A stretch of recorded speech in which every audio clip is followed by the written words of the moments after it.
ఇగో ప్రశ్నకు ప్రశ్నే జవాబు. ఇగో వీరుడు భగత్ సింగ్ వీరతిలకం. ఏసీబీ అధికారుల ప్రశ్నలకు కేటీఆర్ కౌంటర్లు. ఫార్ములా ఈ కేసులో 6.5 గంటల విచారణ. మాజీ మంత్రికి పలు కోణాల్లో 50కి పైగా ప్రశ్నలు. రేసింగ్ అనుభవం లేని కంపెనీకి కాంట్రాక్టు ఎలా ఇచ్చారు? టెండర్లు ఎందుకు పిలవలేదు? స్పాన్సర్ తప్పుకుంటే చర్యలు తీసుకోలేదేం? కేబినెట్ అనుమతి లేకుండా నిర్ణయం ఎలా? కోడ్ ఉండగా నిధులు ఎలా ఇస్తారు? ఏసీబీ హైదరాబాద్కు బ్రాండ్ ఇమేజ్ తెద్దామని కృషి చేస్తే ఈ రంధ్రావేశన ఏమిటి? నిధులు దుర్వినియోగం జరిగింది ఎక్కడ? బీఆర్ఎస్కు పేరు వస్తుందనే సర్కార్ రద్దు చేసింది. రేవంత్ రెడ్డిపై కేసు ఎందుకు పెట్టారు? కావాలంటే అరెస్ట్ చేసుకోండి అని వ్యాఖ్య. సంక్రాంతి తర్వాత మళ్ళీ కేటీఆర్ విచారణ. రేవంత్ నీలా లుచ్చ పనులు చేయలే, రాష్ట్రాన్ని ప్రపంచ పటంలో నిలిపేందుకు పనిచేశాం. ఈ రేసు కేసులో ఒక్క నిమిషం సమయం ఇస్తానయా ప్రేక్షకులారా. ఈ ముఖ్యమంత్రిని లుచ్చ అంటుండు కదా, కేటీఆర్ మీరేమనుకుంటారు అనుకోరు. ఒక్క నిమిషం సమయం కామెంట్ రూపంలో ఇస్తా. పొరిగా చెప్పండి, మీరే చెప్పండి. మీరే మీ ఇష్టం. రైట్. మీ ఇష్టం ఉన్న వర్డ్ అనుకోరిపోయి తెలంగాణ రాష్ట్రానికి వరంగల్ పట్టణాన్ని 2వ రాజధానిగా ప్రకటిస్తే ఎలా ఉంటుంది? తెలంగాణ రాష్ట్రానికి వరంగల్ పట్టణాన్ని 2వ రాజధానిగా ప్రకటిస్తే ఎలా ఉంటుందంటే, వరంగల్ను 2వ రాజధాని చేయాలి అని వాళ్ళు పైన 100కి 87% మంది ఈ లైవ్ చూస్తున్నటువంటి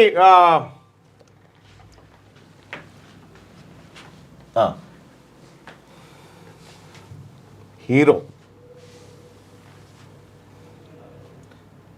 మీ ఇష్టం పై నేనేమను, జరసేపు ఇటు తిరుగుతా ఏమన్నా అనుకోరు పై. మనం ఏం అనలేము. ఇక క్రియేటివిటీ ఉన్నది వీళ్ళ దగ్గర, పరిశాన్ ఉన్నది, మంచి క్రియేటివిటీ ఉన్నది. మొత్తం పాత తిట్లు. మీ దయ ఆయన పుణ్యం.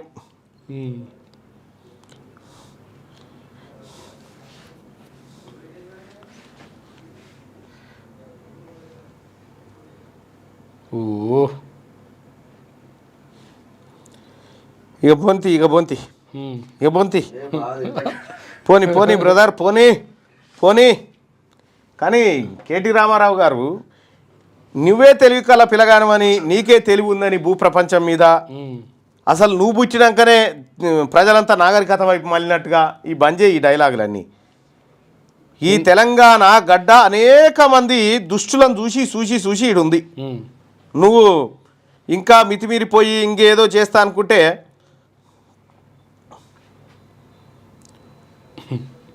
కొత్త చెప్తారు. కొత్త చెప్తారే, అటు చూడకే పొరపాటును. నేను చూస్తాలే. అది దయచేసి 18 సంవత్సరాలు నిండిన పిల్లలు ఈ కామెంట్లు చూడొద్దు అని రిక్వెస్ట్ చేస్తాను.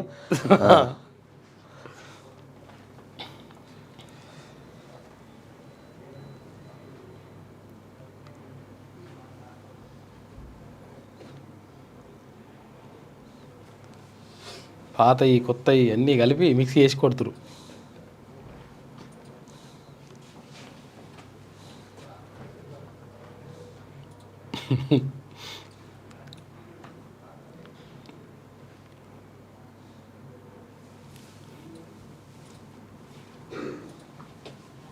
పోరి ఇక చాలు పోరు నాయన. ఇక ఏమనుకోరు. పోని బైసాబ్. లైక్ చేయండి,